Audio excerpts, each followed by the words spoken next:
Our speaker today is Greg Stanley, and actually he and I go back, you don't know this, but I came to Alaska in 2018, arrived in early September. Whole Life Festival was like weeks away. I'm like, oh, these will be my people. I didn't really know anybody in town yet, and you were the keynote speaker that year, so you were the first presentation given at my first Whole Life Festival that I attended. So, and I have a whole nother thing. So I was real interested in getting Greg to come here after we had Donna 6 months ago. You know, she was kind of a hit, and I thought Greg likely will be a similar hit. And I had a conversation with him 6 months ago. I'm like, hey, next time if you come back, would you be willing to come and speak at Adam? And he said, yeah, absolutely. Let's coordinate and we'll hook it up for a little while. I made a phone call to Dawn and I said I'd talk to Greg, and he's agreed to be our speaker 6 months from now. So put him on the calendar for whenever the Whole Life Festival is. And she did that. And then 3 months go by, and Dawn works, as you guys know, about 3 months ahead on our speaker. And I get a text message from her saying, hey, have you had a chance to reconnect with Greg and see if he's still available to do the speaking? And I said, no, I haven't, but I will reach out to him here shortly and we'll firm that up. Literally about 15 minutes later, you sent Dawn and I a text message. Wow. Saying, hey, that's we had talked about possibly me speaking when I come up there. Is that still in the cards? I'm still open if you guys are. Wow. And I didn't text you right back because I texted Dawn. And I said, did you send a separate text to Greg? And she goes, no, I didn't, but I saw it too. Wow. It was like, literally, we reached out to the Psychic Friends network to make the connection. So we're very excited to have you here. I've seen Greg speak a couple of times. He's very gifted with what he does, and I think he's got a lot to share with us today. So, Greg, I will turn the floor over to you. Thank you so much. Yes, thank you, Bobby. I appreciate you. Yes. I was supposed to remind you, got the camera rolling? Yes, it yeah. is. Okay, cool. Thank you. Yeah, I can't really see that far, so. But anyways, hello everybody. Hello. Good morning. Good morning. We all made it here. Daylight savings. Oh man, spring forward ahead, right? I did go to bed early last night, so that was pretty nice. If I lose track of time when I'm speaking, so if you just give me like a 5-minute warning, okay, cool. That's great. Anyways, I'm so humbled and grateful to be here at speaking with all of you here at the Adams Center. Man, one of the first things I looked at when I landed here last week, where the hell is all of your snow? I'm like, man, I know this is unusual. Everyone's saying this is unusual for Alaska here. So, hi, good morning. So I'll go ahead and start off with how the tarot changed my life. It changed my life for the better. So, I was not born into the psychic community, groomed and pampered as this gifted child, not even remotely. I was born in Canton, Ohio, 1988, July 2nd. I'm a Cancer. And so my grandfather, he is a pastor. My mother is a preacher's daughter. My mother was not allowed to, she grew up in the 60s, 70s, and was not allowed to wear pants. She had to wear skirts. She was not allowed to go to movies. She wasn't allowed to go to dances. She wasn't allowed to do anything. It was my mom had a very restrictive life. It was all about the church. In fact, they were missionaries. My mother was about 4 or 5 years old when they returned back to the United States from Zambia, Africa. So my mom came back with a South African accent because that's where she learned to speak. So she lost it pretty quickly, but yeah, she you wouldn't even know today. But yeah, she does have a lot of memories from over there, and God protected them many times. They had people break into their house. Literally, they also almost got torn apart by baboons. My mother was almost attacked by a king snake, and my grandpa killed it right before it bit my mom in her bedroom. It was coming right for her, and he grabbed the machete and whack. But there was so many close calls, and it's like, you know, God just protected that family. Is pretty amazing. But I remember one of my first memories. One of them, and I can remember very young. I was almost 3 years old, and I had drowned. I was underwater for probably about 7 minutes or longer. Wow. And my father had a work party at his workplace, and there's a pond out back, and we didn't live very far from there, and we would often go and feed the expired bread to the ducks. And so we would go there, and at that party, my mom and my dad, everybody, they were all playing volleyball. They had a big volleyball like tournament amongst the coworkers there, and so my sister and I were like, well, we want to go feed the ducks. So my mom let us go down there to feed the ducks, throw the bread out. My sister was almost 5 years old, and I was almost 3, and Mom didn't think anything of it, just let us go down. Well, I had evidently toppled in. And so I remember being in the water, and I remember being on my side, and the ducks were just swimming around me, and they were kind of panicking. And I had went underwater, and I opened my eyes, and I could see my sister looking over the side, and she's like, oh my God. So she turned around and ran away, and I was, okay, I don't know where she's going, but I just, I had ended up closing my eyes. Next thing I know, probably about 40, 50 feet floating above the pond. And I'm looking down. And as a child, I had very bright, long, blonde hair. And so I could see myself there, and I could see the ducks swimming around me. And I do remember feeling very much at peace. It was like somebody, like the most amazing person you could ever think of, loving person, just holding on to you. And I felt nothing but peace. Well, I saw all the people running down the hill, because my sister, it took a few minutes for her to run all the way up this huge hill. And she yelled, Greg fell in the pond, and everyone just started screaming and running down the hill. And they were looking for me in the pond, because it was probably, I'd say maybe around noon, and the sun was shining on a very dark pond. So the only way the one guy was able to find me was he saw my bright blonde hair. And I was just underwater. He said he could barely see the top of my head. My hair was dark or black, you wouldn't have found me. And so he jumped in, and I remember opening my eyes underwater again, and I saw all the people standing around the pond looking for me, and then somebody grabbed me and pulled me out, and I just spit the water out and started crying. And this had been several minutes. I should not be alive. So nobody can explain it. I even asked my dad, I said, did you guys have to like pump me out or whatever? He said, nope, we just hit you on the back a couple of times and just patted you on the back, and you spit it all out, and you just started crying. And so my family didn't think anything of it. They're like, oh, well, thank God, that was close. And my mom took me home, gave me a bath, and brought me back to the party.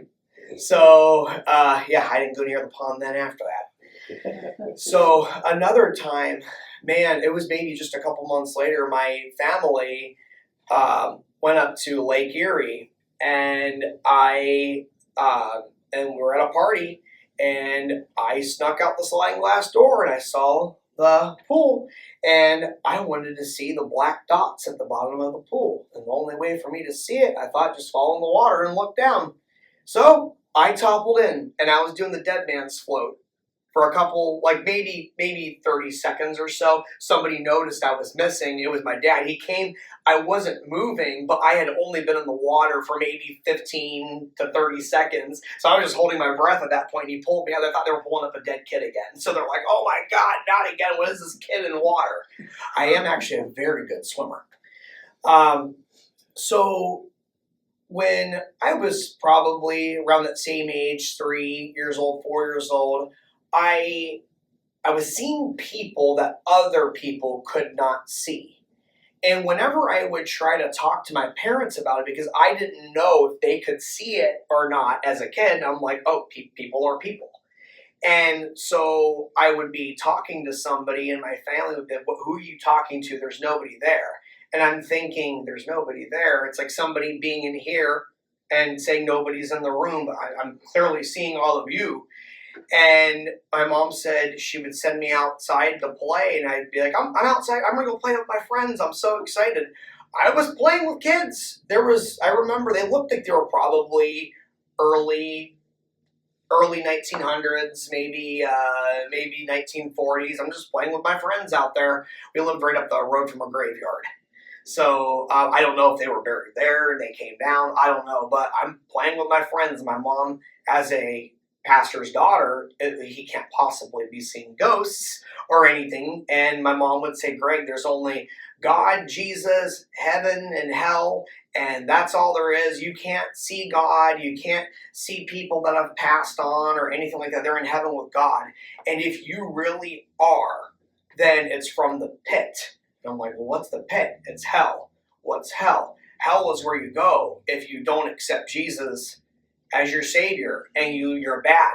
And oh my God, so that was, I was like, okay, that's bad of me to talk about this. So somehow I just shut it off, even though I still couldn't tell the difference between people being able to see what I was seeing and not. Somehow I just kind of shut it out. But I also remember, do you guys remember the old windows when the wind would blow, it would whistle? So I would hear that noise, and I'd be in my parents' bed, and there was this woman, this very strange looking woman that would come through the window when I'd hear that sound, and she'd take me out of bed. It was like a astral projection type thing. I would go into a dream state, and we would just go all over, and whenever I guess I was about to wake up, she'd say, okay, it's time to go back. And have you guys ever had that falling dream before, where you feel like you fall back in your body? That's what would happen. She'd just take me back. And so my parents would be talking about how windy it was outside, and the woman told me her name was the Wind. And I was like, oh, the Wind. I'm thinking of the Wind as a person. So I'm talking to my parents, thinking they are talking about that same woman. And they're like, Greg, you can't see the wind. You can only feel it. You can hear it, but you can't see it. And I'm thinking, I see her all the time. She's right here. Her name is the Wind. And so they're like, oh, what the hell is wrong with this kid? And still around that same age, we passed by the Catholic church that was up the road, and my neighbors, my next door neighbors, they were very Catholic and very, very close with them. And we'd never step foot in a Catholic church. You would, oh my God, my grandparents would have had a cow. And very much fire, brimstone, and everything. Catholics are going to hell. Everyone's going to hell except the Protestants, I guess, that accept Jesus as their Savior and get the fire insurance. And we would drive past the Catholic church. And I started telling them, oh yeah, Mother Mary's in there. St. Paul. Oh, I'm starting to use Catholic terms, but how would I know that? I've never stepped foot in a Catholic church. And I'm starting to name, there's St. Paul, there's St. Peter, there's Mother Mary, Virgin Mary. And my mom's like, no. How do you know what's in that church? My mom knew it was in there, but how do you know? And I said, I just know. You can't just know. Okay, don't talk about that anymore. So she still couldn't wrap her head around how the hell does this kid know all this. save this conversation for another time, but many past lives I've been a priest, and I do have memories from that. And including my grandmother, the pastor's wife, she was one of my nuns. I remember her. And yeah, so anyways, started, my father was an alcoholic. I think he's been drinking since he's been about 10 years old. And so he was always gambling away all the money, giving away giving the money to, friends and buying alcohol. It all went to alcohol. It all went just down the drain all the time. And so my mom was the good Christian wife homemaker. So we never had any money. My mom would go to the store, get groceries, checks would bounce all the time. She'd have hundreds of dollars in fees just from that, because my dad would say, oh yeah, there's money in there. There's not. That was way before online banking and all that stuff, and text messaging. Oh, declined, you're overdrawn. You couldn't do that. It came in the mail a few days later. So my mom was constantly just frustrated, and every time she thought about leaving my dad, she felt convicted to stay with the father of her kids, and that's what people in the church and my family members encouraged her to do. It was always the woman's fault. Well, my mother was told, if you just wore more makeup, if you prayed and you had a little more faith, if you followed God more, maybe if you read your Bible more, you wore your skirt, and you made yourself attractive to your husband, then maybe he'd turn and maybe he would follow the Lord and he'd start coming back to church. And so it was very gaslighting. Don't you think if you did more of this, God would honor that, and your husband would come back to God? Well, my dad was always trashing my mother behind her back, to her own family, to the people at work. My mom had people hating her. She didn't even know, hated her, and everything. So my dad would not only take all of his anger and his drunken rages and psychotic episodes on me, he would take it out on my mom. Always picking fights with my mom, screaming and yelling at each other. Well, my mom had no outlet. There was no understanding of mental health help. It was just, oh, you need to pray about it and everything. Well, prayer wasn't working. And my mom needed an outlet. So I have an older sister above me, and I have a sister below me that's 4 years younger than me. And so I was the child nobody could understand, because what the hell is wrong with this kid? He's just all over the place. They could never figure me out. They still can't. And so my mom would express all of her anger through me, because I was one of her triggers, and my dad and all that stuff. So my uncles, my mom's brothers, they were very jealous of my mother. So they also, I was just this easy target. So they would take everything out on me, and I was just this bad child. So I really grew up from a young age. I think I knew my grandma loved me. I knew my mom loved me. I didn't think anybody really loved me. I just really thought at a young age that I was stupid. I was unlovable. I was a bad boy. I was just bad. And so from a young age, I would think of, okay, well, maybe I should just go to heaven and be with Jesus, because he loves me and I can be with him, and I don't need to be here anymore. And maybe I'm just a bother to the world. I don't feel right here on earth. And so thinking that as a child, kindergarten, I remember being out in the hallway, and I'd see this girl in the hallway, and she had one of those old television sets. Do you guys remember those television sets on wheels on that cart in the schools? They would wheel around in different classrooms and stuff like that, plug it in if the teacher needed to reserve it for a movie or whatever. Well, this girl had that by a set of stairs, and she's like, come on. And I never went to her. I didn't know ghost or not ghost or whatever. I just kind of ignored her and was, no, I'm not going to go over there. Well, fast forward to first grade, one of the students in my classroom, my classmates, she was trying to help the teacher, And she started just kind of moving the cart out of the way. And my teacher, she goes, okay, nobody's in trouble, but everybody please sit down on the red carpet where we went for story time. And she said, okay, nobody's in trouble, but Jessica went to go move that.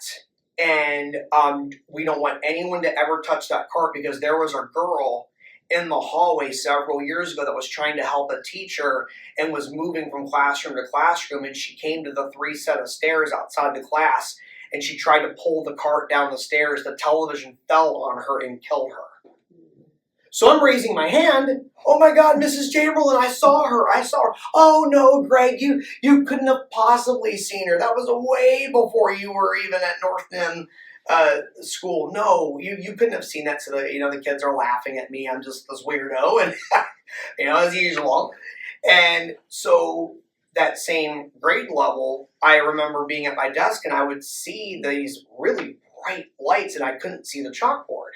And I told my teacher, hey, there's lights. What are all these lights, these people of light? And she goes, Greg, you must be seeing a glare. So she shut the shades, still seeing it. She had me move my desk away from all that.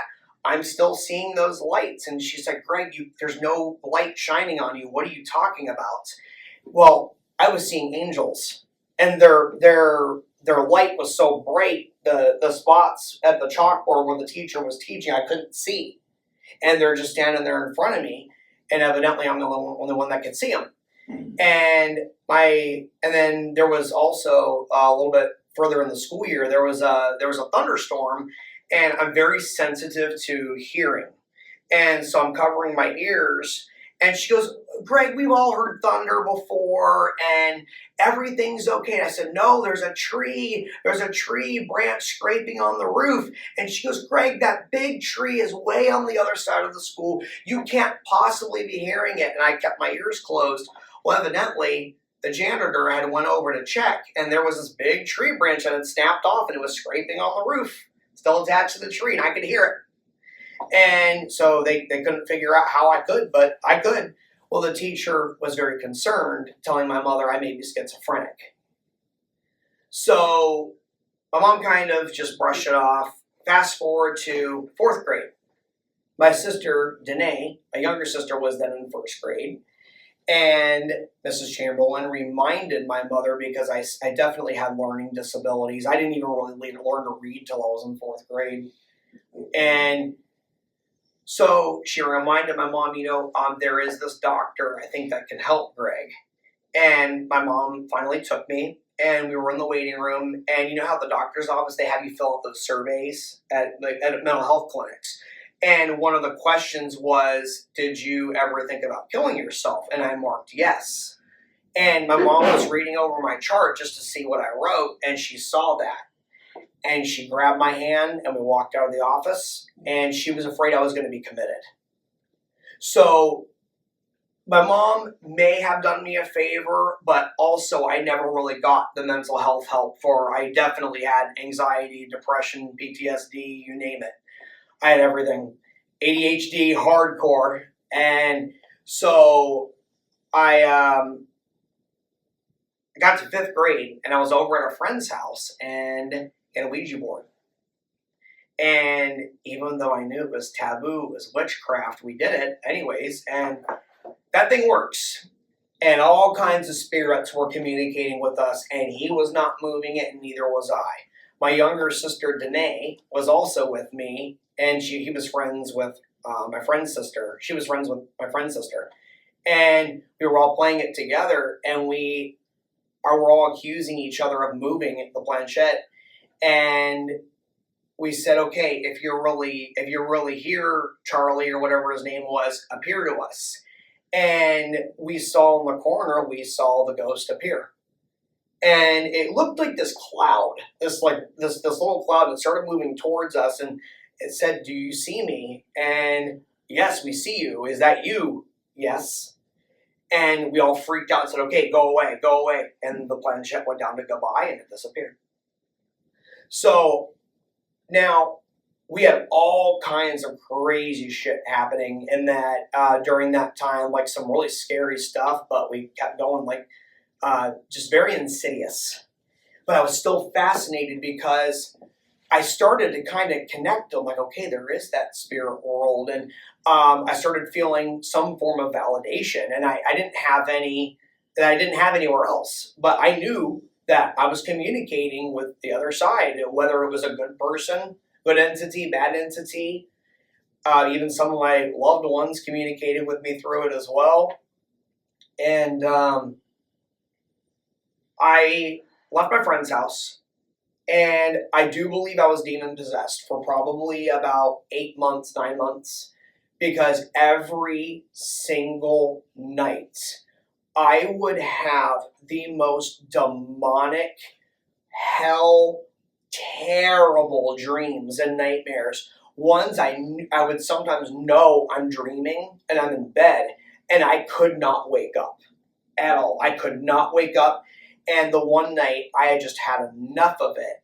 All of those months I would wake up and I'd run out of my room and I'd try to tell my mom what was happening. No, Greg, go back to bed. There's nothing there. Well, these entities, they would hold me down and I would be paralyzed and they would be suffocating me saying, nobody believes you. Nobody loves you. You're and just cursing and saying the most evil, sexual, demonic things to me. And then when I'd finally be able to get up, run out of the room, tell my parents, and I was always getting screamed back to go back to bed, I go back to bed, there they were again waiting for me.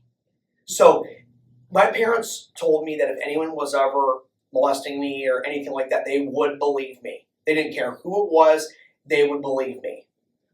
Unfortunately, because my parents didn't believe me or understand, they could not and would not help me with these entities that were abusing me. And so I was completely alone for months of this going on. Finally, one night, I knew I was in this dream and I got out of bed and I started knocking things over in my room because I couldn't find the door. And I don't know if the door was being intentionally stuck shut or what, but I was hoping my parents would wake up and come in. Well, they didn't. I woke up the next morning, my room was trashed because I was knocking everything over. And I swore I would never sleep again. I swore I would never close my eyes again. I was like, I'm done. I was crying all day long, shaking. I wouldn't eat anything. I wouldn't drink anything. Finally, supper time, I'm still doing that. And my mom goes, I don't know what to do. Go call your grandma, pastor's wife. And her and I were very close. And she was a very deep woman of faith. I believe that if you believe in God in some way, higher power, whatever it is, there's many ways. And my grandma was very convicted believer, very strong in her faith. And I told my grandma what happened. And I believe that if you have that kind of faith, that you do have protection because you're connected to the divine in some way. And this was the way my grandma knew. So I told her what happened, and she said, oh, Greg, I'm not mad at you at all. She said, she said, Greg, I'm not mad at you at all. When I was a little girl, I played with a Ouija board with a neighbor girl, and there was something hoo-hoo-ha-ha about it I didn't like. And so she said, Gregory, I think that the devil has a hold on you. I think Satan and his demons have a hold of you. And it must have come through the witchcraft. And so what she did, she said, Greg, this is what I want you to do. She gave me about 5 Bible verses from the Old Testament and about 5 Bible verses from the New Testament.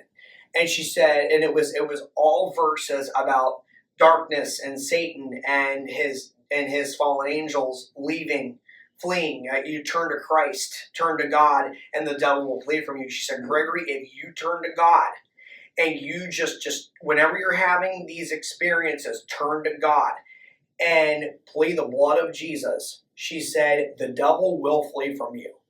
And I had nothing else to believe in at that point. So I didn't know what else to do. So I believed her. I followed that. And that night, I started reading that. And I did go to sleep. Not knowing if I was going to go into that thing again, but I had to have some kind of faith. Next morning, I wake up, probably the most peaceful night I've ever slept. So I believed in God all over again. And I believed, okay, if God could deliver me from this, I had another secret I was hiding that I was told that was abomination. I am gay. And so I knew that was a no-no, but I didn't know how to fix that, just like I didn't know how to fix these demonic beings coming after me. So I believed with all my heart from that point on that some way, somehow God was going to deliver me from homosexuality.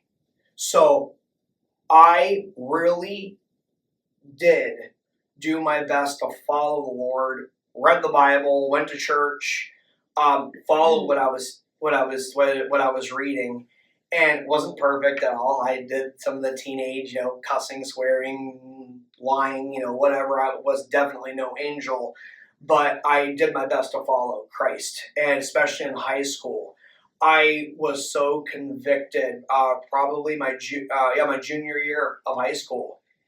I ended up joining. We had left my grandfather's church. He had retired, and I joined a cult. I didn't know it was a cult. And I don't know if you guys have ever heard of Calvinist. It was a Calvinist. They believe in predestination. God chooses who he will save and who he will not save and send to hell, because all humans are horrible people and God already did predestination. And if you do end up getting saved and you're showing you're a true Christian through your actions, you are one of God's chosen.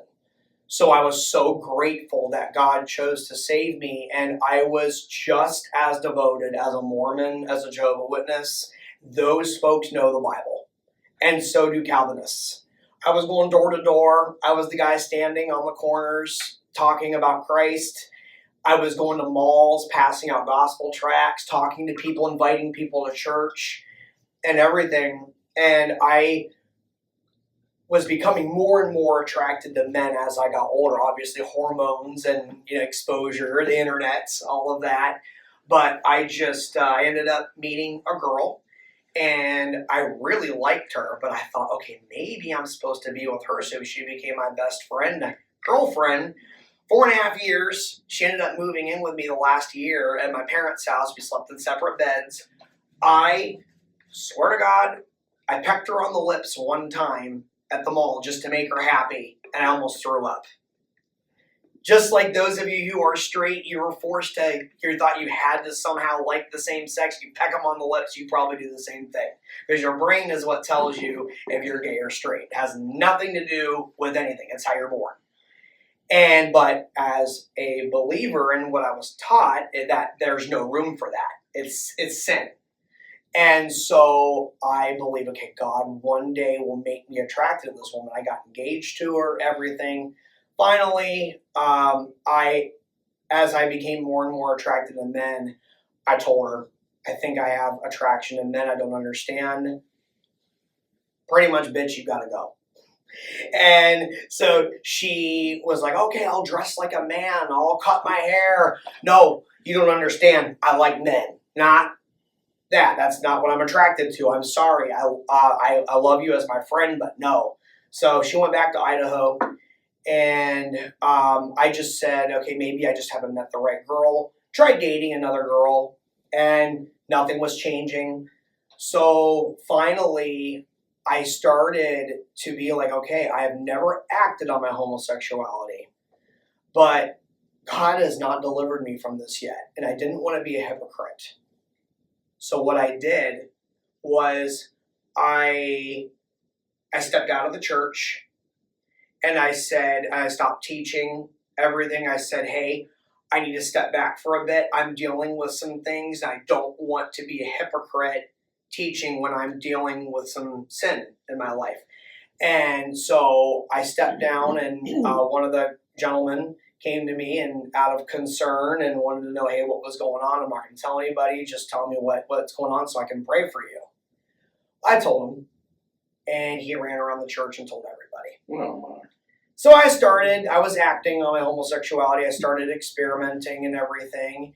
And I was told I was going to go through the ex-gay ministry, Exodus United. Church was going to pay for it. I was going to get this all turned around, and that's the end of it. And I said, oh, the guys, Exodus United, the two men who started it, have since recanted, and they're together saying that you cannot be changed. You're still going to go through it anyway, Greg. So before the next step was going to be, I was going to have to stand in front of the church, confess my sin, and I was going to be excommunicated, disfellowship from the congregation. And so that by everyone shunning me, I would possibly turn to Christ. I was told that I was not really a believer because of your habitual sin. You thought you were a Christian, but you're deceived by the devil. If you're not one of God's chosen, you're going to continue living this way, and pretty much I'm fucked either way.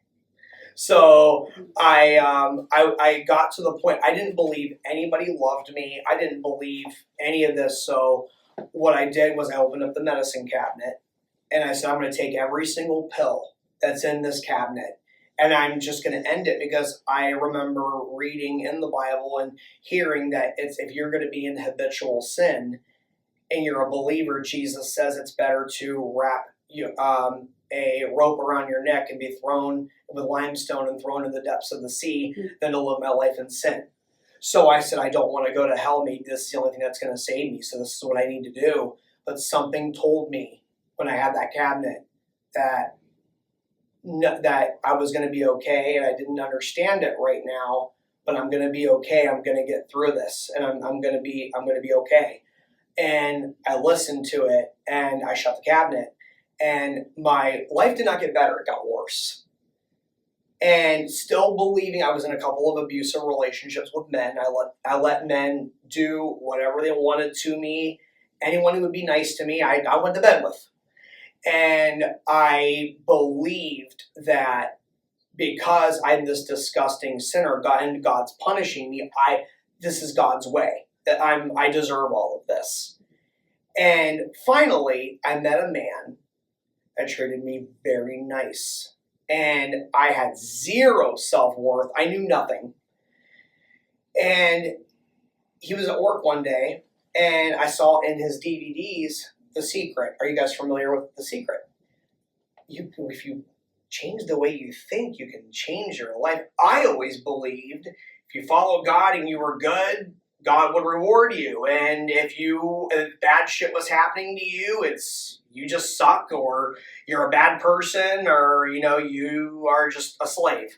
And I had no clue that I could make my life better by my own choices, my own decisions. I thought I was destined for a life of horrible, because that's what I deserved until I followed God.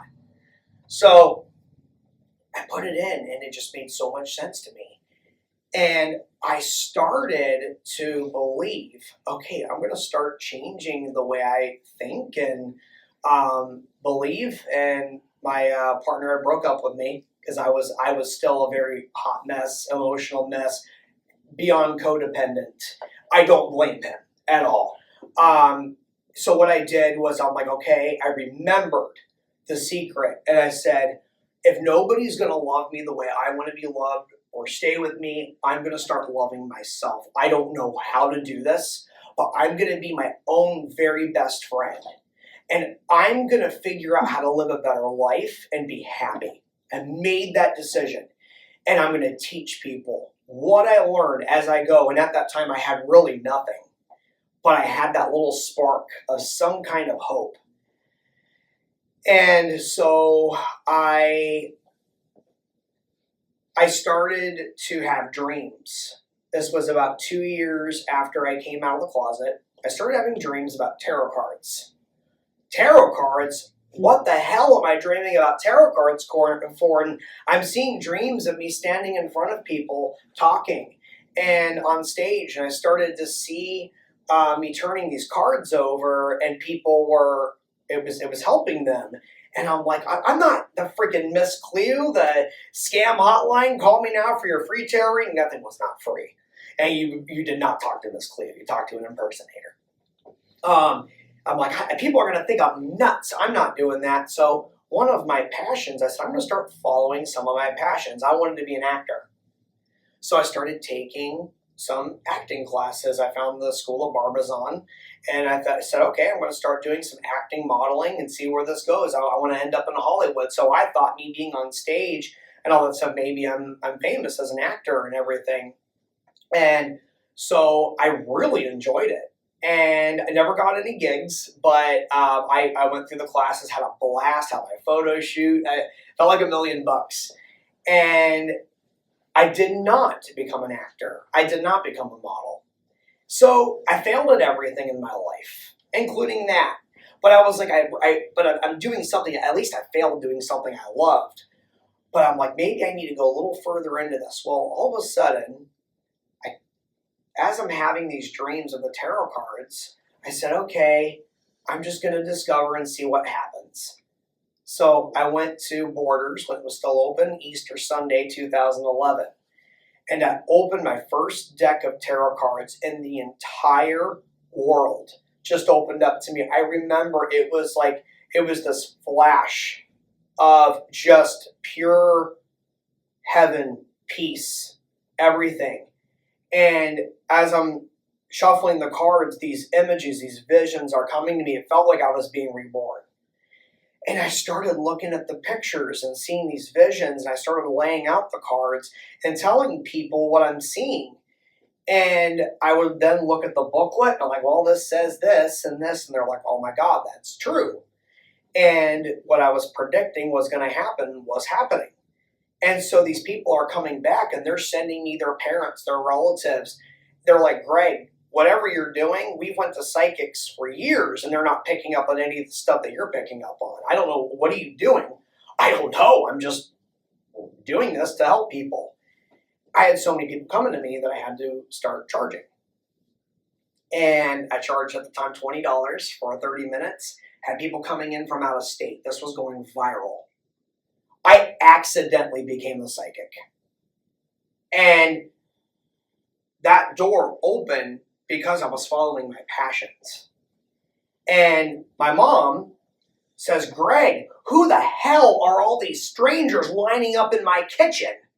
In my house, on my couch, waiting to talk to you. You tell me you're gay, and now you tell me you're a psychic? Oh my God, what am I going to do with you? The scriptures clearly say, this is, oh my God, I don't understand. But what she started realizing was, no, my son doesn't lie.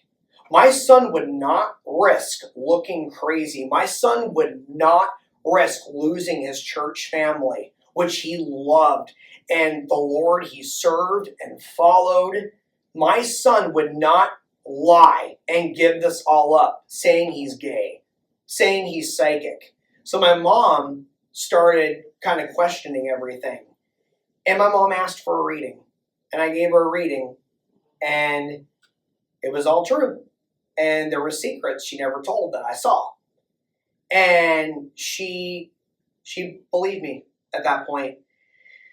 I ended up meeting a woman. Her name is Barb Anderson. She is the owner of Angels in the Valley in Carrollton, Ohio. Somebody told me about her. And I'm like, oh, I just want a reading. So I show up at her house and for an appointment. And she starts reading me with the tarot that I use. And she goes, Greg. She goes, you're psychic. I said, yeah, I know that. I came here because I want a reading. And she's like, well, I want you to read me. I said, no, finish reading me and then I'll read you. So she finishes reading me, and then she goes, by the way, you know that you're a medium, right? I'm like, I'm not. What's a medium? You can talk to the dead and see the dead. And I'm like, oh no, I can't. She goes, oh yes, you can. You know who's around me right now. And she says, tell me, who's around me right now? And I just said, John. Yeah, John. He just died. We just went down to Florida and we were fishing with him. He just died. And I said, okay. And she goes, connect with my son. And I started seeing visions of a fire, a semi-truck on fire, and a terrible accident. And I said, I see a very terrible accident, a truck. She goes, yeah, my son died in a truck accident. And that's who you're picking up on. I'm like, holy shit. That's what I'm picking up on. And so she kept going on and on. Then she goes, okay, Greg, there's a psychic fair next weekend in Warren, Ohio. I run psychic fairs. I need you there, and you're going to make money. And normally I have people take classes, but you're far beyond that. I just need you to show up next week. What do? We ring the bell, and the next person comes. You get paid at the end of the night. What? Just show up, and you got this. I show up, and exactly what she said. I had no clue what I was doing, and I had people just coming in, and I was it. And I ended up on the radio station in Canton, Ohio. I got invited by some friends who were in the military to go to Hawaii. Went to Hawaii and felt like I've been there before. Past life I have been. It was like a recognition. And I was like, I'm moving here. I just know I'm moving here. And before I even landed, I knew I was moving there. And when I got there, I was, on vacation, but I was doing psychic readings for people. I was sitting at McDonald's reading somebody, and people were listening. And they were coming and lining up, wanting readings. Just attracting people. And I'm like, oh my God. Worked at McDonald's full time in Ohio. I'm like, okay, I'll just work at McDonald's here and figure it out.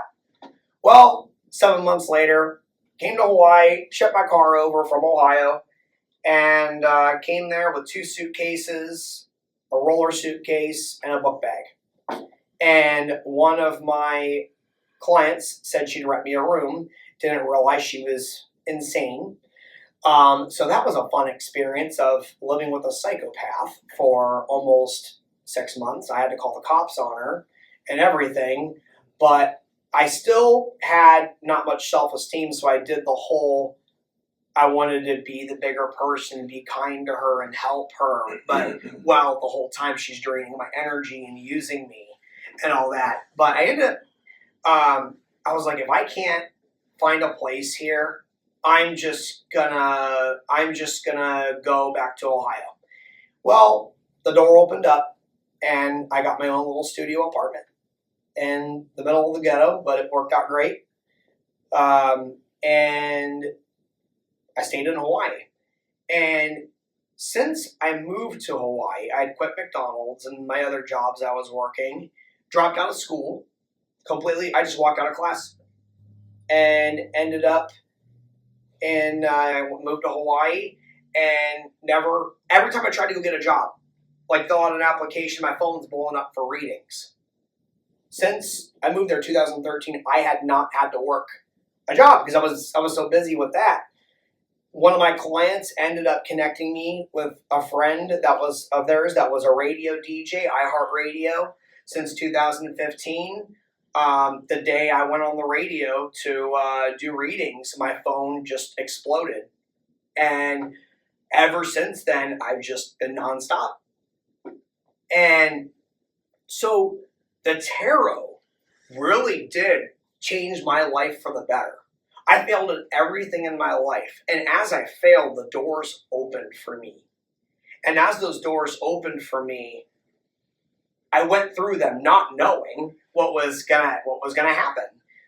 But I discovered my life's work through following what I loved. Didn't matter that I had failed. I was following my passions. So I share with people, if me, who really came from nothing, knew nothing, felt like I felt like I was nothing, if I could discover what I'm doing, help people, and make a living doing what I love, which is helping people, and it happens to be through the tarot, anybody can follow their dreams and passions and let whatever door is supposed to open from that open. We're all gifted. We just have different ways we're wired. I'm not a nurse, but both of my sisters are, and they're damn good at it. I don't know how to do brain surgery on you guys or work in the OR, but they do. They love it. That's where they're wired. That's where they're geared for. Mine happens to be the tarot. We don't need all doctors. We don't need all tarot readers. We need garbage men. We need cleaners. We need mechanics. Just because you are maybe not as good as what I'm doing or whatever, maybe you are, whatever. You're good in another area that is needed. So go follow that, not what everybody else is telling you need to do. Even if you're working 2 different jobs doing what you love, great. So many people are unhappy because they're following what they're told. They're told to be this, to be that. I was told to go to college. I'm $100,000 in student loan debt. Yeah, good luck. They ain't never going to get it. And because I was programmed and told, I was told in 5th grade that if I ever even did make it to college, I'd be scraping roadkill off the side of the road. My 5th grade teacher told me that in front of the whole class. Another confirmation at that time that I was unlovable, that I was stupid. And yeah, he said, you're going to be scraping roadkill if you even do make it past high school or ever make it to college. And he was wrong. I did not finish college. I dropped out. But it was because I wasn't meant to be there in the first place. I was only doing what I was told. It wasn't even an option. You are to go to college. We were asked from 5th grade, what are you going to go to college for? And I remember writing in the yearbook, it was one of the questions for 5th graders. They're getting ready to go to 6th grade, right? What are you going to college for? Not, do you want to go? What are you going for? I want to be a pet store employee. I didn't know there was a degree. I don't think there's a degree for that. But that's what I put. Because I didn't know what the hell I wanted to do. But I was told I had to be something. I did work at a pet store for about a year when I was 16 years old. It was hell. But yeah, I made $5.15 an hour. Yeah, it was fun. Yeah, and I was an easy target because I knew nothing. All I knew was the Bible and whatever. So it was horrible. But definitely grown, evolved as the tarot has changed my life, and it still does, because I'm able to meet so many people and experience new things. I'm here in Alaska because of the tarot, and the law of attraction guided me and still guides me to the right people, the right places, everything. My hope is that my story, I was meant to go through the hardships that I went through, because it was door openers. I was supposed to discover, and it shaped me into who I was. Certainly, it would have been nice not to go through all that pain I went through. That would have been nice, but this world is not perfect. Because there's darkness, evil has a way in. And it does terrible things.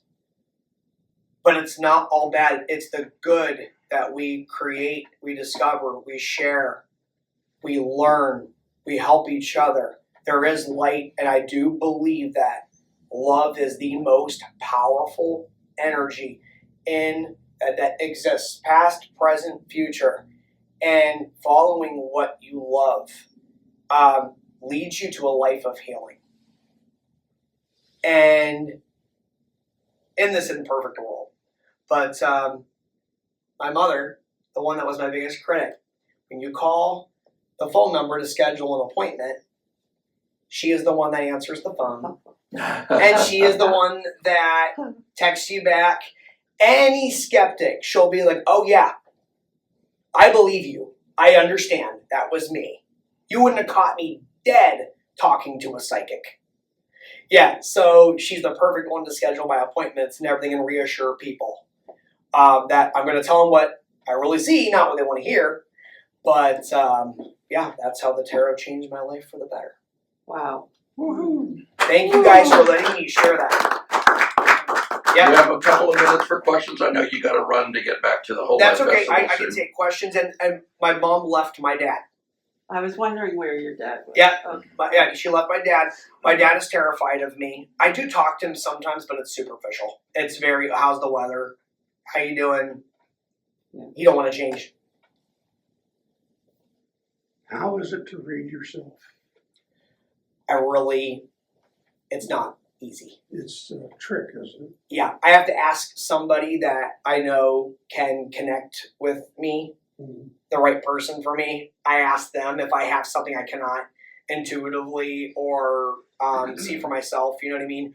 A lot of times, how my answers come is through signs, and I see stuff in dreams. So I ask for signs. Hey, if I'm supposed to go to the Atom Center, they'll reply to me. If I'm not supposed to be there this time, they won't respond, or they'll tell me, hey, plans have changed. I follow what the signs are. I ask for guidance, and I go. If I'm supposed to be at this location, show me. And then when the signs show I'm not supposed to be there, I trust that. So that's the best way I read myself, and then I will see stuff in dreams and get answers that way. Thank you. Oh, you're very welcome. So are you just visiting here to be at the Whole Life Festival, or do you now live in Alaska? I'm here all the time. So I do come to the Whole Life Festival here as often as I can. And I dog sit for my friends that live up in the hills. My two friends, Mark and Sam, they've opened their home up to me. And what's awesome is they have 4 doggies. And I watch their dogs, and they go and tend to their properties down in Phoenix. They'll go to Hawaii for a vacation because they have somebody there to watch their dogs. And I do my readings, a lot of them virtual, because I have a lot of clients in Hawaii that call me, and it's virtual, phone, video. And then if I'm in your location, of course, I can do in-person readings and things like that. But yeah, that's what I do. I live in Las Vegas. I just moved to Vegas a year ago. The 9th island of Hawaii. That's what they call it. Okay, so your permanent place is Las Vegas, but you are up here for periods of Often. time and often. Usually every 4 to maybe 6 months. I do plan to come back here in June of this year, 2025.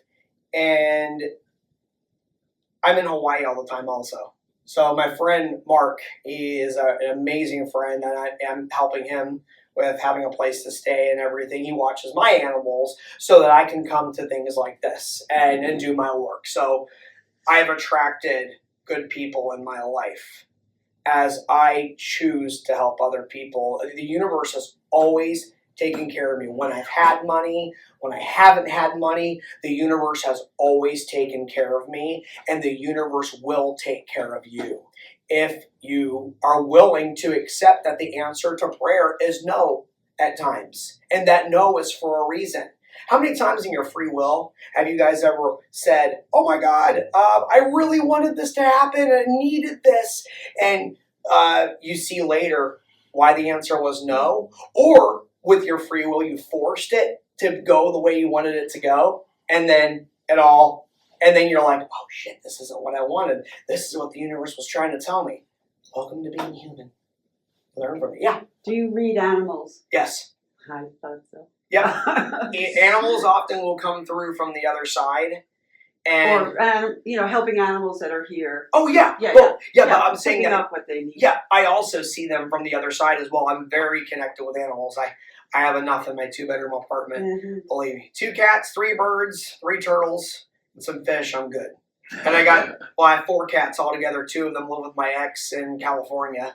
I see him every couple months. I fly up there for a long weekend, and he goes on a trip or goes over to his boyfriend's house, and I stay there with the cats. So I'm a cat dad. Mm-hmm.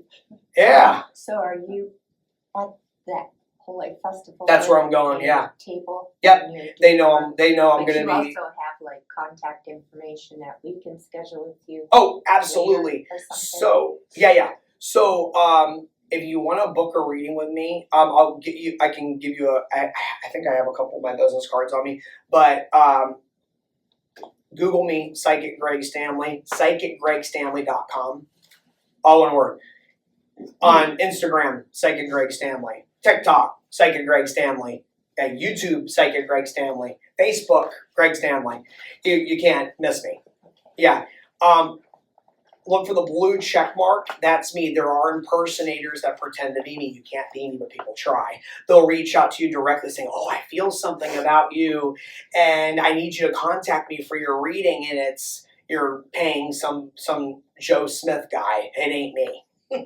So I never reach out to people. I always let people come to me. I tell people I'm available, of course, but I don't directly reach out to people.